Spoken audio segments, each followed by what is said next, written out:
How can ants carry things way bigger than themselves? You might have seen ants in cartoons lifting huge things and thought, that's just make-believe, right? But check this out. Ants are real-life superheroes when it comes to strength. Here's the crazy part. Some ants can lift objects that are up to 50 times their own body weight. Imagine you have the strength of an ant. You could lift a car all by yourself. How do they do it? Well, it's all about their size. Ants are tiny, which means they have more muscle surface area relative to their body mass. Plus, their muscles are thicker and more powerful than ours in comparison to their body size. With that kind of muscle power, it's no wonder they can carry crumbs, leaves, and even insects way, way heavier than themselves. If that wasn't cool enough, some ants build mega structures or even create bridges with their bodies, all by working together. Ants may be small, but they're mighty. So, next time you spot an ant carrying something enormous, just remember, it's not just a party trick, it's ant power. Can bears really climb trees? Picture a big, burly bear. You might think they're only ground roamers, but guess what? Many bears are also experts at climbing trees. This might make you go, huh? How does such a hefty creature shimmy up a tree? Well, it's all in the claws. Bears have strong, curved claws that grip onto the bark, allowing them to climb up to safety or to snag a snack. Black bears are famously good climbers, and even their cubs take to the trees when they're just a few months old. Despite their size, they can shimmy up a tree faster than you'd think. Imagine looking up and seeing a bear hanging out in the branches. It's like seeing a giant teddy bear in a treehouse. Not all bears are into climbing, though. Grizzlies can climb when they're young, but as they get heavier, it becomes tougher. So, not every bear is a tree hugger, but those that are might just surprise you with their acrobatic skills. 3D printers can make tortoise shells. Imagine a tortoise with a broken shell. Now, picture a 3D printer coming to the rescue. That's right, 3D printers aren't just for toys and prototypes, they're saving animals too. Some clever veterinarians are using these awesome machines to print out new shells for injured tortoises. Shells are super important for these slow-moving buddies. They protect them from predators and harsh weather. When a tortoise's home, their shell gets damaged, it's a big problem. But with 3D tech, doctors take a picture of the tortoise's broken shell, then design a perfect fit replacement. This fake shell is made from plastic that's safe for the tortoise, and it's stuck onto their original one. Over time, the bone heals and the shell can even regrow. The most amazing part?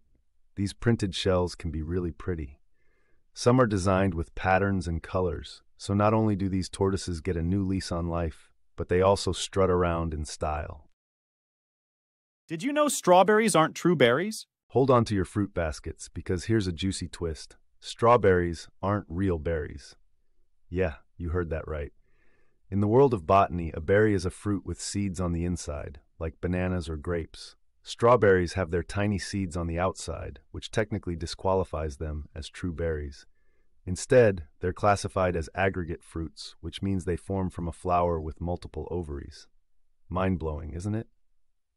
Now, to stir the pot even more, some of the fruits we don't usually call berries, like avocados and watermelons, are true berries in the eyes of science.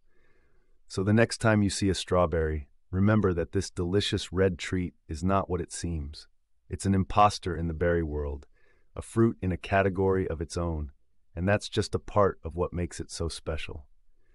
Share this with your friends and watch their faces as you turn their berry world upside down. Could we walk on the moon's cheese? Ever heard that old joke about the moon being made of cheese? Well, spoiler alert, it's not. But what if it were? What kind of cheese would be tough enough for astronauts to walk on? Let's imagine a world where the moon's surface is covered in cheese. It would have to be a pretty hard cheese to hold up under space boots. Parmesan, maybe? It's one of the hardest, driest cheeses we have. Now picture the astronauts hopping around, leaving cheesy footprints. And think about it, no need for space food. They could just eat the ground. But back on Sirius Earth, the moon is actually a rocky, dusty place. It's full of mountains and craters, not cheesy goodness. So why the cheese story? Because long ago, when people looked up at the night sky, they saw dark and light spots on the moon. They imagined it could be something familiar, like cheese, because it made the unknown a bit less scary. But thanks to space exploration, we know a lot more. We've got moon rocks to prove it, and not a single slice of moon cheese. Is it possible for snow to fall when it's hot outside? Get ready for a weather wonder, because snow in hot weather is a real thing. It's freaky but true. There's a type of snow called watermelon snow that can be found even in warm climates. Now, you won't find this pink-hued snow just anywhere. It's usually chilling up high in mountainous regions during the summer. What makes the snow appear pink or red? It's actually a type of cold-loving algae that thrives in freezing temperatures, even when the sun is strong. These algae contain a special red pigment that protects them from the sun, much like sunscreen works for us. The more they soak up the sunshine, the redder the snow gets, and that's why it's nicknamed watermelon snow. So remember, even when you're basking in the summer heat and think snow would be impossible, somewhere up high, watermelon snow might be blanketing the ground in a soft, rosy hue.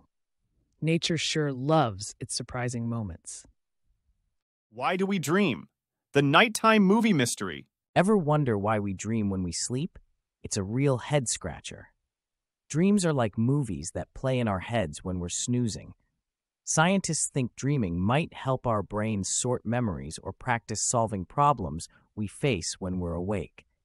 Some people have super vivid dreams, like they're on wild adventures, sometimes in slow motion, while others might just dream of something normal, like going to the store. And get this, some folks can even control their dreams. It's called lucid dreaming, and it's like being the director of your own sleep-time cinema. But it's not all fun and games. Bad dreams, or nightmares, can leave us feeling scared, yet they might just be our minds trying to work through worries or stress. And ever had déjà vu, that tricky feeling you've seen something before? It might just be because you did in a dream. Our brains are truly wondrous, and dreaming is one of their coolest tricks. So next time you hit the pillow, remember, you might just be heading off to the most amazing movie ever, your dreams. Why don't we ever see white cars in racing? Ever wonder why you never spot a plain white race car whizzing around the track? It's not just a matter of style, there's a cool reason behind it. Back in the early days of auto racing, cars were painted specifically to represent their country of origin. For example, Italian cars were racing red, British ones were green, and French cars were blue. It was like a colorful international showdown. Now you might think, okay, but white's a color, so which country had white cars? Great question. Initially, Germany was assigned white, but legend has it, in 1934, one of their cars was slightly overweight. So, to lose some extra pounds, the team decided to strip the white paint off, revealing the shiny silver metal underneath. Guess what? Not only did the silver car make weight, it won the race too. This gave birth to the iconic silver arrows, and white paint never made a comeback in the racing world. This way, racers could avoid the extra weight of paint and embrace the sleek, speedy look of bare metal.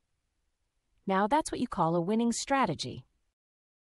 How can a fruit be 92% water? The watermelon splash. Think of the juiciest thing you can eat on a hot summer day. Got it? Yes, the watermelon. Now here's a wet and wild fact. Watermelons are 92% water. That's like 9 glasses of water out of every 10 bites. But how can a fruit be mostly water and still taste so sweet? It's all about the clever way watermelon plants work. They soak up loads of water through their roots and then store it in the fruit's juicy flesh. The sugar? That's made from sunlight in a fantastic trick called photosynthesis. But wait, if it's almost all water, why doesn't it just slosh around like a water balloon? That's because the remaining 8% is made of fibers, sugars, and nutrients, which give it structure and that yum taste. So, when you munch into a slice, not only are you hydrating like a boss, you're getting all these good stuff that your body loves. And if you're curious, other melons and cucumbers also have a lot of water, but watermelon is the king of the splash. Can a balloon really go to space? Get ready for liftoff with a mind-blowing fact that sounds like it's straight out of a sci-fi movie. Regular balloons, yes, like the ones at your birthday party, have a cousin that can soar to the edges of space. These aren't your average balloons, though. They're called high-altitude balloons and are made of materials that can handle super high pressures. Scientists use these balloons, which can grow as big as a football stadium, to send equipment way up into the stratosphere. That's more than 18 miles above Earth's surface. So why do they do this? High-altitude balloons are a budget-friendly alternative to rockets for conducting experiments and collecting data about our atmosphere, space weather, and even for taking pictures of space. They ride the winds and carry their scientific gear, which can collect all sorts of cool info before the balloon eventually pops or comes back down. It's like giving experiments a giant high five with the sky. Just imagine a balloon party up in the cosmos.